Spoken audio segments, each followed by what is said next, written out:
ছেলেরা আমার, দোস্ত আমার, বাপ আমার, বন্ধু আমার। আপনি হাসলেও কবরে যাইতে হবে, কাঁদলেও কবরে যাইতে হবে। রাজপ্রাসাদের ওই অট্টালিকাতে যে থাকে সেও একদিন মরে যাবে, জীর্ণ কুঠিরে কুড়ে ঘরে যে থাকে সেও মরে যাবে। জীবনে যে কোনোদিন সুখ দেখে নাই দুঃখের সাগরে, তারও মৃত্যু হবে। জীবনে যে কোনোদিন দুঃখ দেখে নাই, সুখের সাগরে ভাসছিল, তারও মৃত্যু হবে, সেও মরে যাবে। কবর নিশ্চিত, কবর নিশ্চিত। বেনামাজি সন্তান মনে রাখো, বাদ্যুকা খাইতে এলে খুব মাতবর, মোবাইল একখান টিপে, মোটরসাইকেল একখান চালায়, হ্যাঁ বাহ বাহ বাহ বাহ বাহ বাহ বাহ। আর কি, আর ধরে কে? আমার একটা মোটরসাইকেল আছে, আমার একটা মোবাইল আছে, আমার কিছু বন্ধু আছে যারা আমার সারাক্ষণ অসৎ সঙ্গ দেয়। যখনই আমার সমস্ত নাফরমানি মন চায়, কিছু অসৎ বন্ধু মিলে যায়, যে বন্ধুরা আমার সারাক্ষণ চরিত্রহীনতা শিখায়, অসভ্যতা, নোংরামি, অশ্লীলতা, বেহায়াপনা শিখায়। এমন কিছু বন্ধু যার মিলে গেছে, একটা মোটরসাইকেল মিলে গেছে, একটা মোবাইল মিলে গেছে, তো নারীর ছবি, আড্ডা, জিনা, ব্যভিচারের দৃশ্য, মদের আড্ডা, জুয়ার আড্ডা, নারীর আড্ডা, নারীর আলাপ, অথবা মোবাইলের অশ্লীল ছবি দেখা, এই জিন্দেগি মুসলমান? এর জন্যই আল্লাহ তাআলা আমাদেরকে মুসলমানের ঘরে বানাইছিলেন। এজন্যই আমার বাবা মুসলমান, এজন্যই আমার মা মুসলমান। আল্লাহ আপনি মাফ করে দেন, ইনসাফের সাথে ভাইবেন। অনেক নওজোয়ান ভাই, সবাইরে অনুরোধ করলাম, দোস্ত আমার, ইনসাফের সাথে ভাইবেন, নিজেরে নষ্ট করেন না। ছেলেরা আমার, ভাইয়া নিজেরে নষ্ট করো না ভাই, নওজোয়ান ভাই নিজেরে নষ্ট করো না। শেষ পর্যন্ত কেউ নাই, শেষ পর্যন্ত একদিন, দিন শেষে, রাত শেষে দেখবেন আমার সাথে কেউ নেই, আমি একাই, আমি একাই। একদিন কবর আমারে সব সম্পর্ক ছিন্ন করে দিবে, একদিন মৃত্যু আমাকে সব ভুলায় দিবে, সব ভুলায় দিবে। এই সূরাটার নাম হলো সূরা মুলক। এটা কোরআন শরীফের অত্যন্ত ফজিলতপূর্ণ একটা সূরা। মাত্র 30টা আয়াত এই সূরার মধ্যে।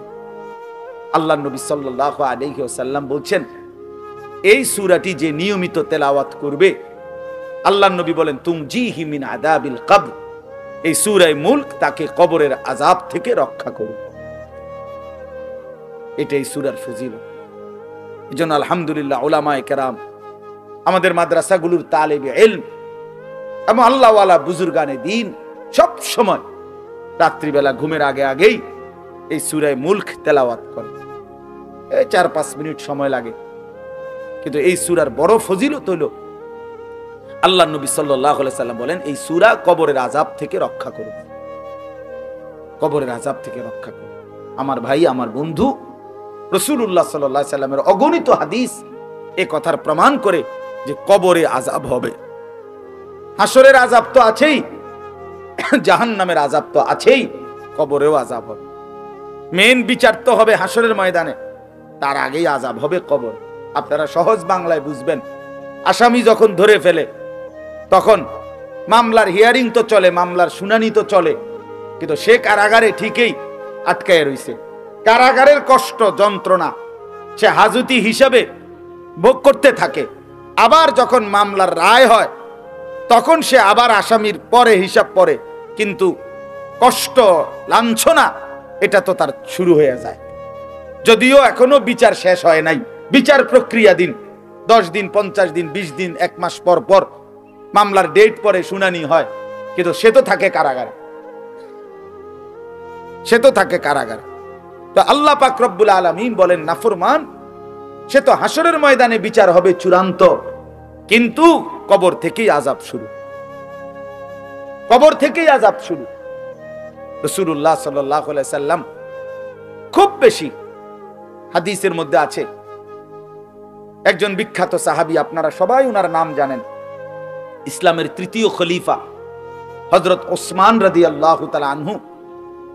কিতাবের মধ্যে আছে, আমরা নিজে আত-তাযকিরা, আমার কাছে কিতাব আছে আরবি, ইমাম কুরতুবী রাহমাতুল্লাহ আলাইহির লিখিত কিতাব, ওখানে আছে হযরত উসমান রাদিয়াল্লাহু তাআলা আনহু যখন কোনো কবরের সামনে দাঁড়াইতেন তো প্রচন্ড কাঁদতেন, ভীষণ কাঁদতেন। হাত্তা ইয়াবুল্লা লিহিয়াতাহু, কাঁদতে কাঁদতে উনার দাড়ি ভিজে যেত। তো উনার সাথীরা জিজ্ঞেস করতেন, হযরত আপনি জাহান্নামের কথা বললেও এত কাঁদেন না, অথচ কবরের দেখলে এভাবে কাঁদেন কেন?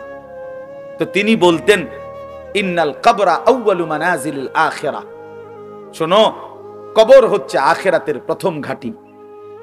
ফা ইন নাজা মিনহু ফামা বাদাহু আইসারু মিনহু, যদি কোনো ব্যক্তি এই কবরের ঘাঁটিতে বাইচা যায় পরবর্তী সবগুলো ঘাঁটি তার জন্য সহজ। ওয়া ইন লাম ইয়ানজু মিনহু ফামা বাদাহু আশাদ্দু মিনহু, এই কবরে এই ঘাঁটিতে যে জিততে পারবে না, বাঁচতে পারবে না, তো পরবর্তী সবগুলো ঘাঁটি তার জন্য তার চাইতে বেশি কঠিন।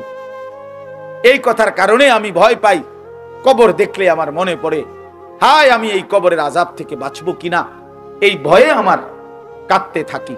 তো এরপরে তিনি বলছেন, হযরত উসমান রাদিয়াল্লাহু তাআলা আনহু বর্ণনা করেন যে আল্লাহর নবী সাল্লাল্লাহু আলাইহি সাল্লাম বলছেন, আমার ভাই খেয়াল করে শুনেন, নবীজি নিজে বলছেন, আল্লাহ রাসূল সাল্লাল্লাহু আলাইহি সাল্লাম জীবনে কোনোদিন একটা শব্দ বানায়া বলছেন?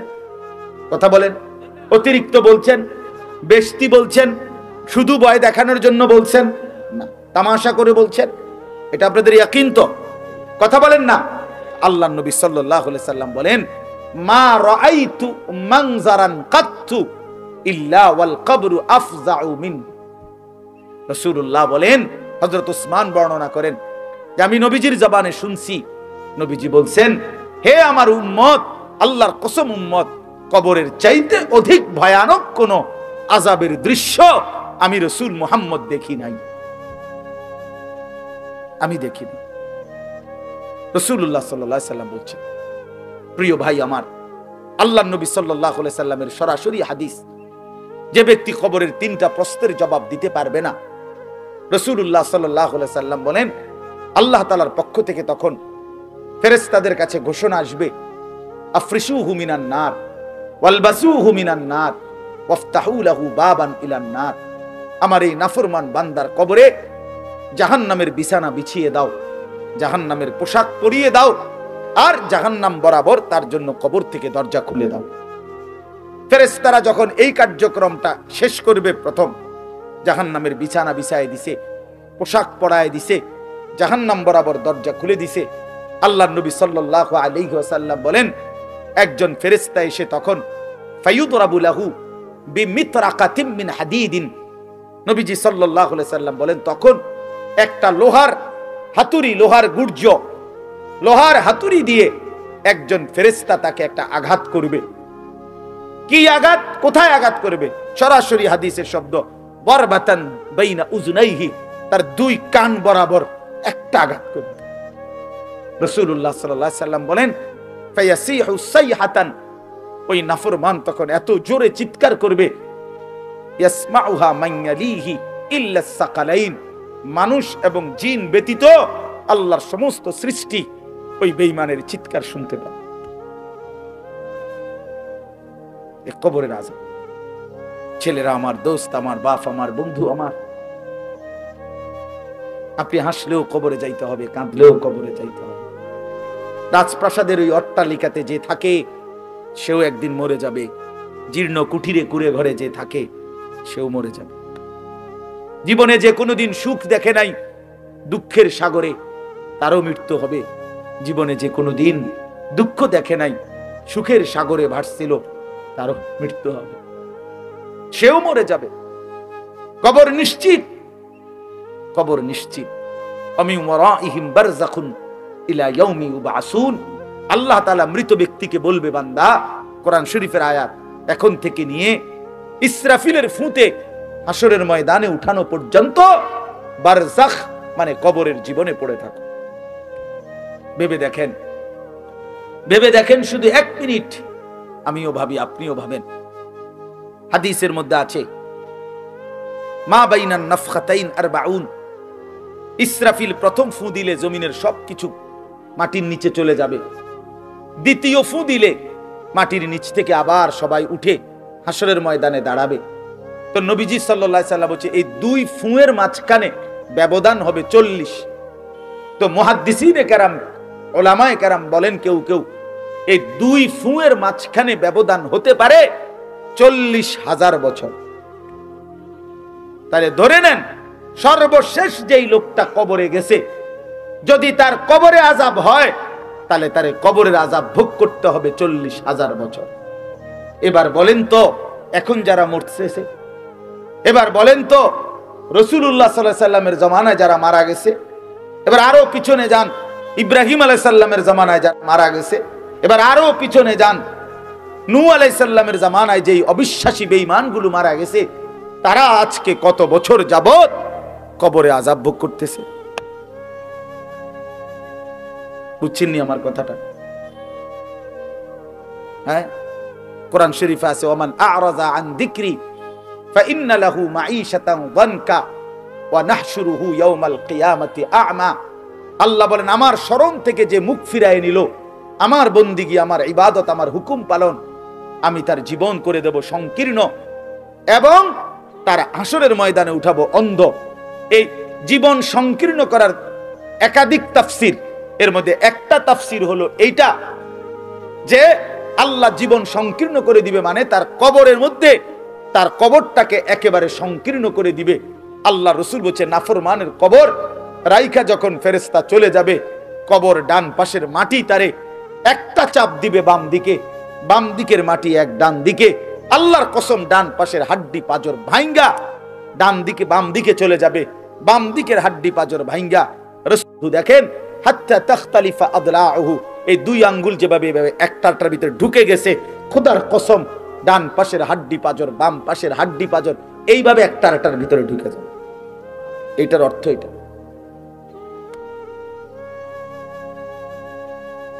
হ্যাঁ, রাসূলুল্লাহ সাল্লাল্লাহু আলাইহি সাল্লাম একদিন হযরত বারা ইবনে আযিব রাদিয়াল্লাহু তাআলা আনহু থেকে বর্ণিত, নবীজি একদিন এক সাহাবীর জানাজা পড়তে গেছেন।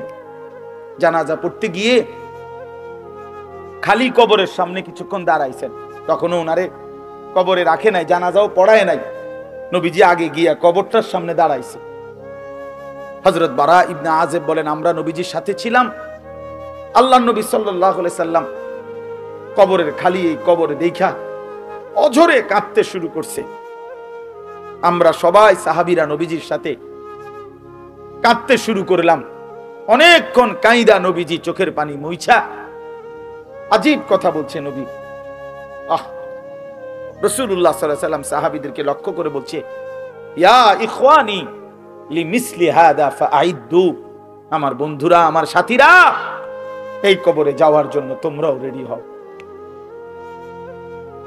ফাআইদ্দু, তোমরাও প্রস্তুতি নাও। অচিরেই তুমি আমি সবাই এই কবরেই পৌঁছে যাইতে হবে।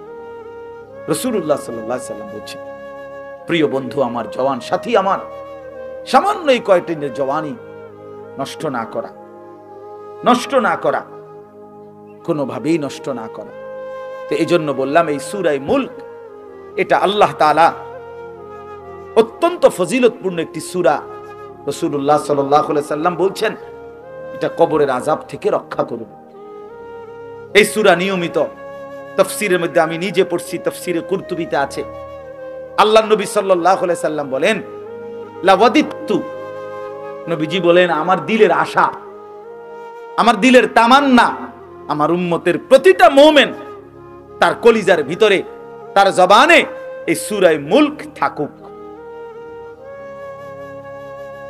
সূরা মুলক থাকুক। অর্থাৎ রাসূলুল্লাহ সাল্লাল্লাহু আলাইহি সাল্লাম বলতেন আমার প্রতিটা মুমিন বান্দা উম্মত যেন এই সূরা মুলক তেলাওয়াত করে, যেন কবরের আযাব থেকে রক্ষা পায়।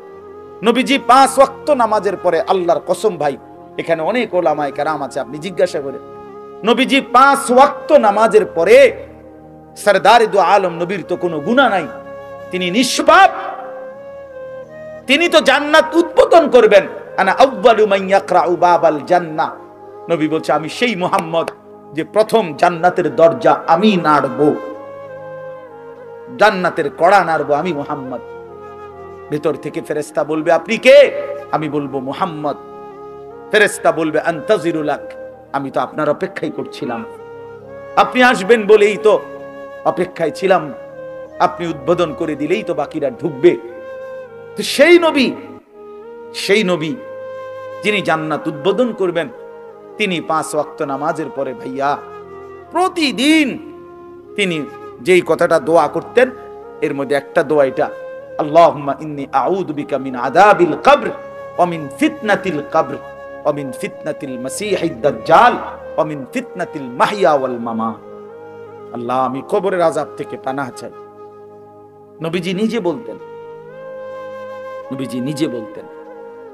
প্রিয় ভাই, বাবা আমার, চলেন সবাই নিয়ত করি, নিজেকে গুনাহ থেকে বাঁচানো দরকার, নিজের আল্লাহর নাফরমানি থেকে বাঁচানো দরকার। আল্লাহ তাআলা বলেন, ইন্নাল্লাযীনা ইয়াখশাউনা রাব্বাহুম বিল গায়ব, আমি আল্লাহকে না দেখে, আমার কথাগুলো আখিরাত সম্পর্কিত, এগুলোকে না দেখে যারা আমি আল্লাহকে ভয় করে, আখিরাতকে ভয় করে, জাহান্নামকে ভয় করে, কবরকে ভয় করে, আল্লাহ বলেন, তাফসীরের মধ্যে লিখছে, ভয় করে মানে হলো গুনাহ বর্জন করে।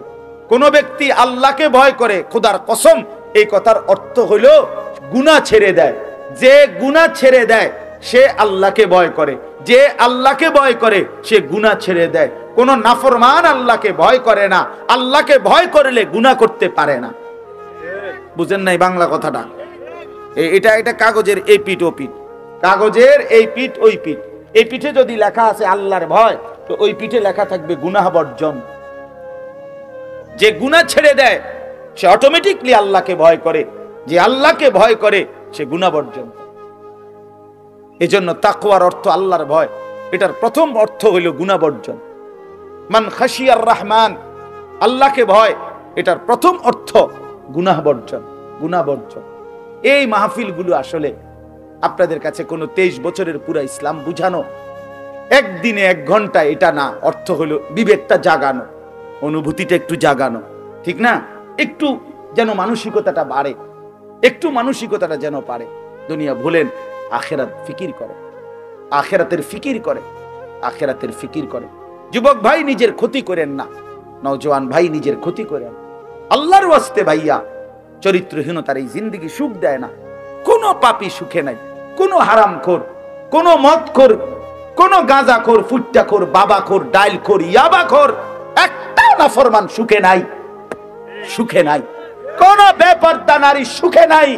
আমি চ্যালেঞ্জ করলাম, কোন হারামখোর, সুদখোর, গাঁজাখোর একটাও সুখে নাই। কোন নাফরমান সুখে থাকে না বন্ধু। সেজদাতে সুখ আছে, আল্লাহকে ডাকলে সুখ আছে, মালিকের সেজদায় সুখ আছে।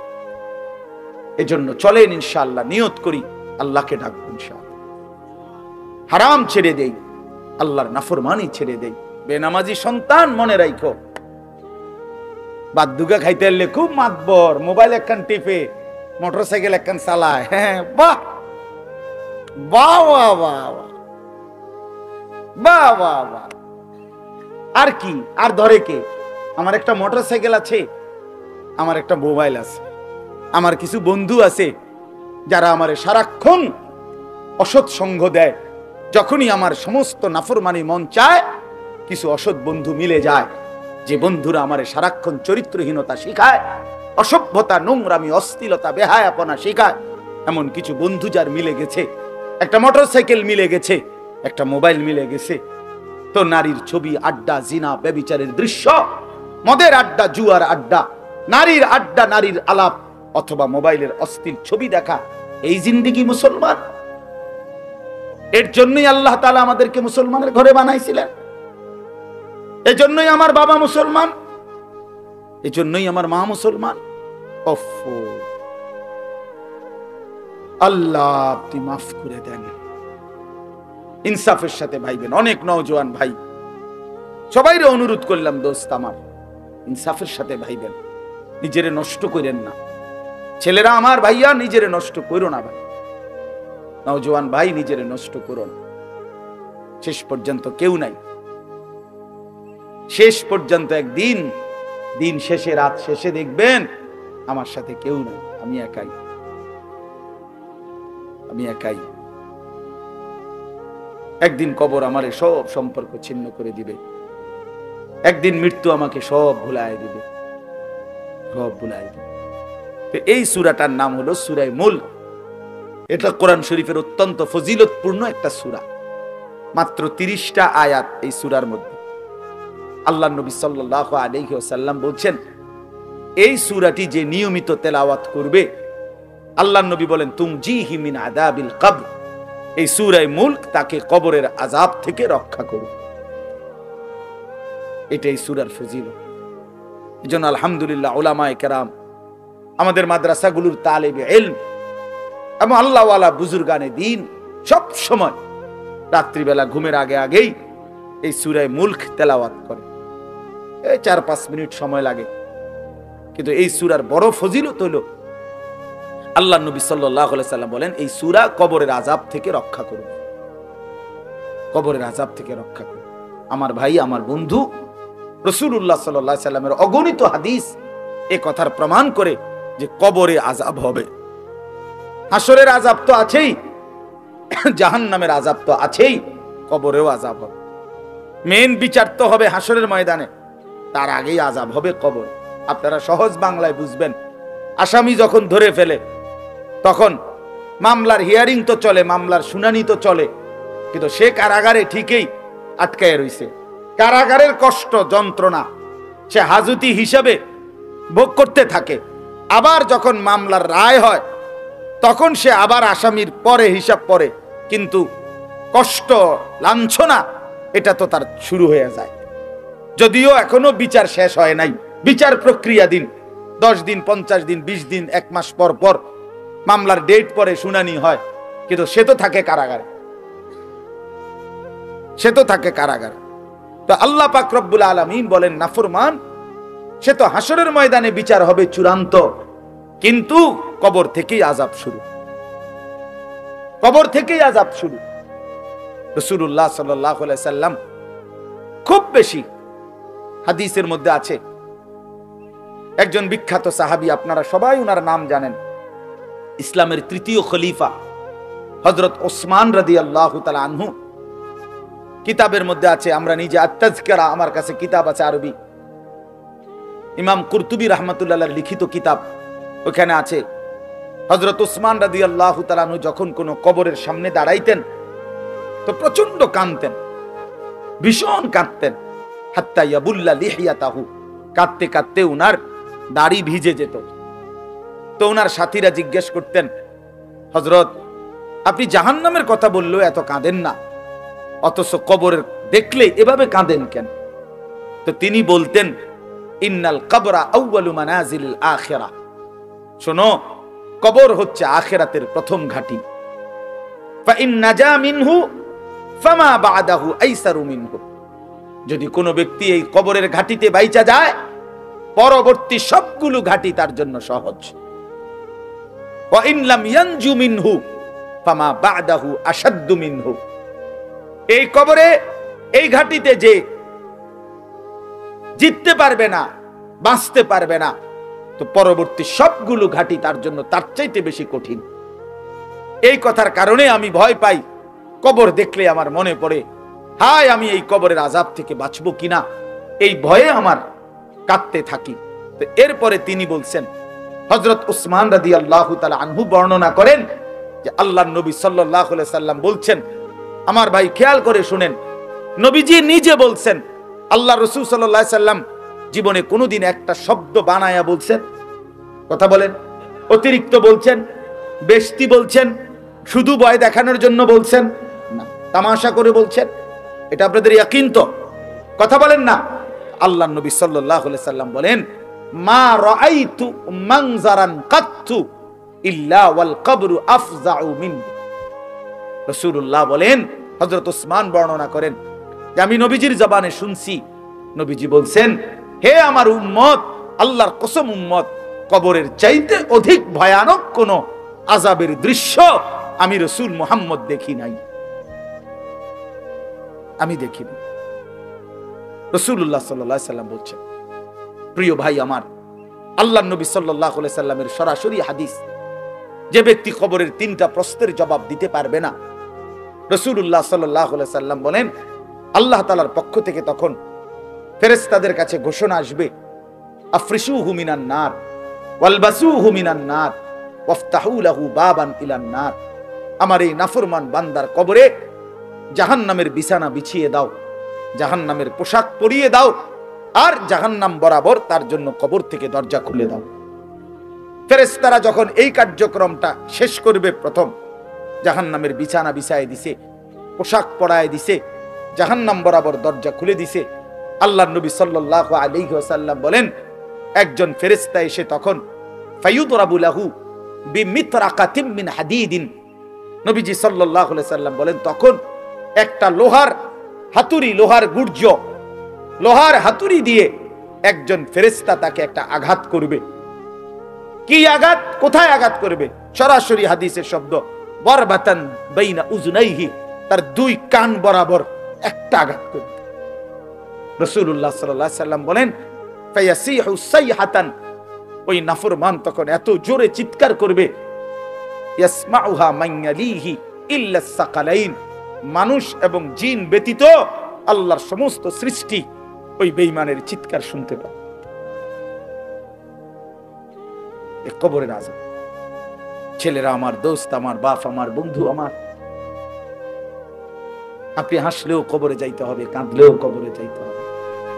রাজপ্রাসাদের ওই অট্টালিকাতে যে থাকে সেও একদিন মরে যাবে, জীর্ণ কুঠিরে কুড়ে ঘরে যে থাকে সেও মরে যাবে।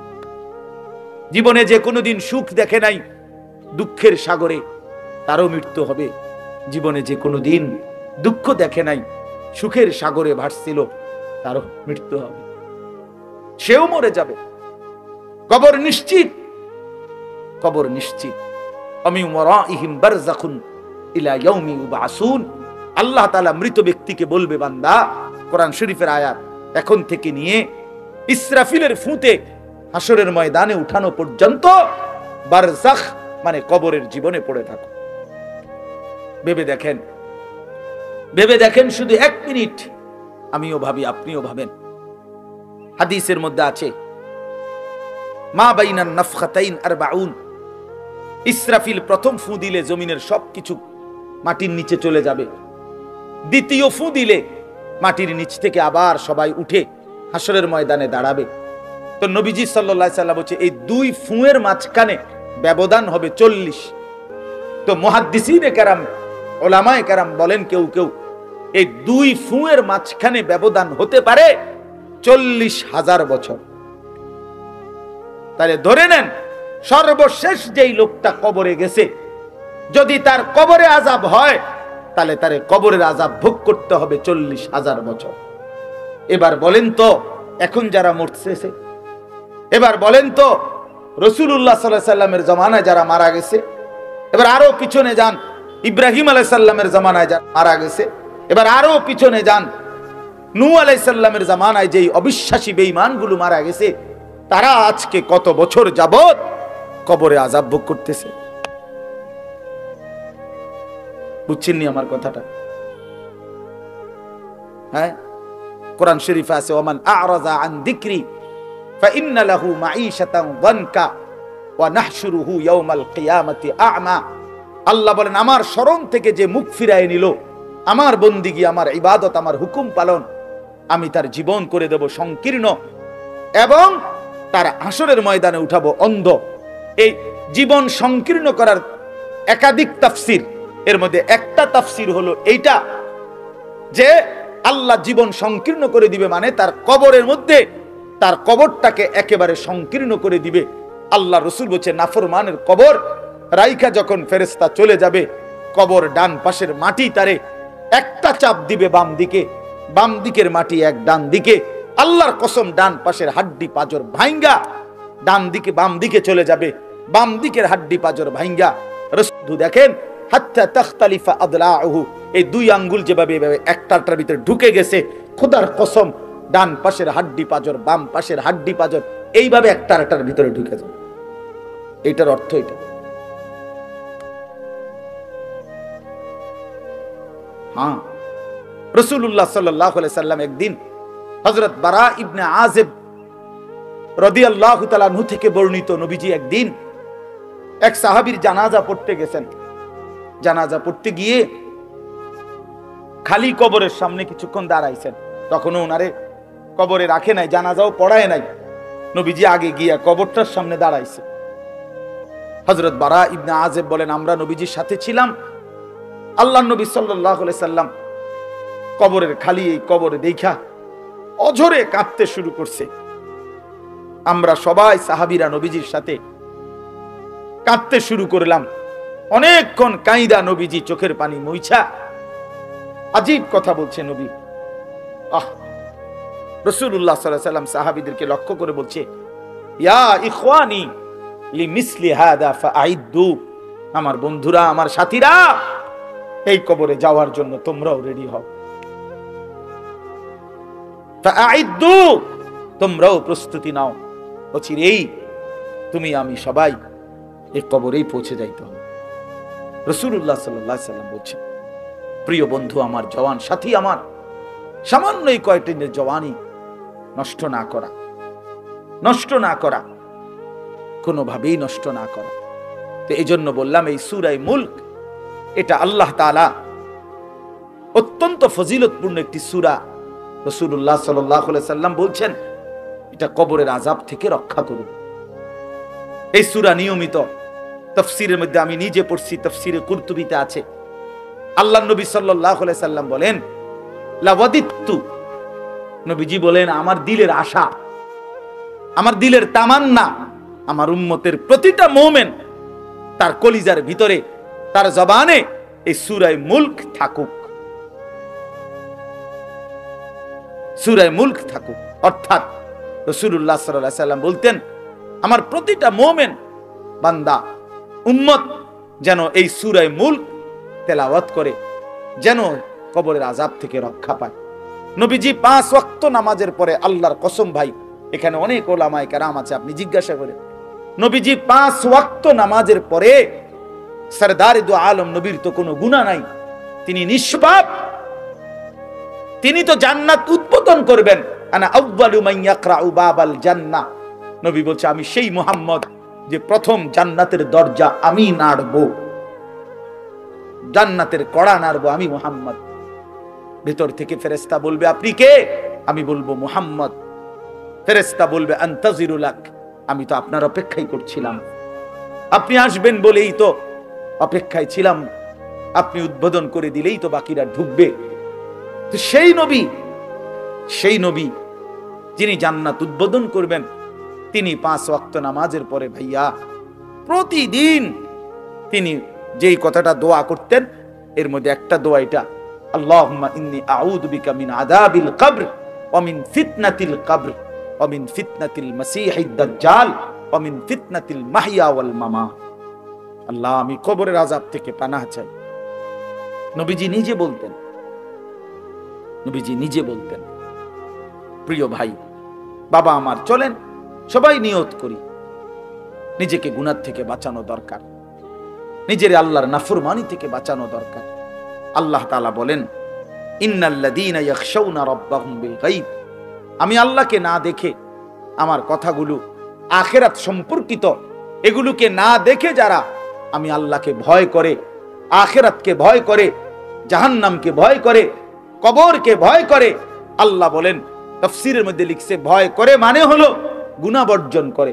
কোন ব্যক্তি আল্লাহকে ভয় করে, খোদার কসম, এই কথার অর্থ হলো গুনাহ ছেড়ে দেয়। যে গুনাহ ছেড়ে দেয় সে আল্লাহকে ভয় করে, যে আল্লাহকে ভয় করে সে গুনাহ ছেড়ে দেয়। কোন নাফরমান আল্লাহকে ভয় করে না, আল্লাহকে ভয় করলে গুনাহ করতে পারে না। বুঝেন নাই বাংলা কথাটা? এটা কাগজের এই পিঠ ও পিঠ, কাগজের এই পিঠ ওই পিঠ। এই পিঠে যদি লেখা আছে আল্লাহর ভয়, তো ওই পিঠে লেখা থাকবে গুনাহ বর্জন। যে গুনাহ ছেড়ে দেয় সে অটোমেটিকলি আল্লাহকে ভয় করে, যে আল্লাহকে ভয় করে সে গুনাহ বর্জন। এজন্য তাকওয়ার অর্থ আল্লাহর ভয়, এটার প্রথম অর্থ হইল গুনাহ বর্জন। মান খাশিয়ার রহমান, আল্লাহকে ভয়, এটার প্রথম অর্থ গুনাহ বর্জন, গুনাহ বর্জন। এই মাহফিলগুলো আসলে আপনাদের কাছে কোনো 23 বছরের পুরা ইসলাম বুঝানো, একদিনে 1 ঘন্টা, এটা না। অর্থ হলো বিবেকটা জাগানো, অনুভূতিটা একটু জাগানো, ঠিক না? একটু যেন মানসিকতাটা বাড়ে, একটু মানসিকতাটা যেন পারে। দুনিয়া ভুলেন, আখেরাত ফিকির করে, আখেরাতের ফিকির করে, আখেরাতের ফিকির করে। যুবক ভাই নিজের ক্ষতি করেন না, নওজোয়ান ভাই নিজের ক্ষতি করেন। আল্লাহর ওয়াস্তে ভাইয়া, চরিত্রহীনতার এই জিন্দেগি সুখ দেয় না। কোনো পাপী সুখে নাই, কোনো হারামখোর, কোনো মদখোর, কোনো গাঁজাখোর, ফুট্টাখোর, বাবাখোর, ডাইলখোর, ইয়াবাখোর, একটা নাফরমান সুখে নাই, সুখে নাই। কোন বেপরদা নারী সুখে নাই। আমি চ্যালেঞ্জ করলাম, কোন হারামখোর, সুদখোর, গাঁজাখোর একটাও সুখে নাই, একটাও সুখে নাই, একটাও সুখে নাই। কোন নাফরমান সুখে থাকে না বন্ধু। সেজদাতে সুখ আছে, আল্লাহকে ডাকলে সুখ আছে, আল্লাহকে ডাকলে সুখ আছে, মালিকের সেজদায় সুখ আছে। এজন্য চলেন ইনশাআল্লাহ, নিয়ত করি আল্লাহকে ডাকবো ইনশাআল্লাহ। হারাম ছেড়ে দেই, আল্লাহর নাফরমানি ছেড়ে দেই। আল্লাহ আমাদের সবাইকে কবুল করে নেন।